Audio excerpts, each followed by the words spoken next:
La deuxième façon, la deuxième facette de comment prier Dieu, c'est de le prier avec confiance, avec une entière confiance. On voit ça en Matthieu 6 au verset 7. À la suite de ce qu'on a vu hier, Jésus enseigne: en priant, ne multipliez pas les paroles comme les membres des autres peuples. Ils s'imaginent en effet qu'à force de paroles, ils seront exaucés. Ne les imitez pas, car votre Père sait de quoi vous avez besoin avant que vous le lui demandiez.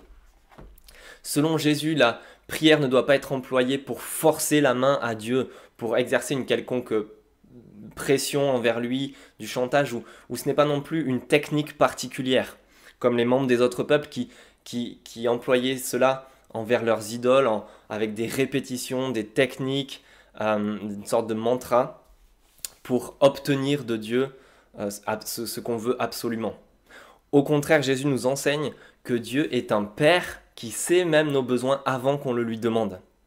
Cela ne doit pas nous empêcher de prier, ne doit pas exclure la prière, mais au contraire, ça doit nous encourager à y aller les yeux fermés. Ça doit nous encourager à prier ce Dieu les yeux fermés avec une entière confiance. Parce que s'il connaît nos besoins, avant même qu'on le lui demande, ça veut dire qu'il les répondra à coup sûr de la meilleure des manières. Et cet enseignement tout simple de prier Dieu avec une entière confiance, les yeux fermés, doit nous encourager à prier Dieu pour n'importe quel sujet, à lui exposer tous les sujets que nous pouvons avoir dans notre vie.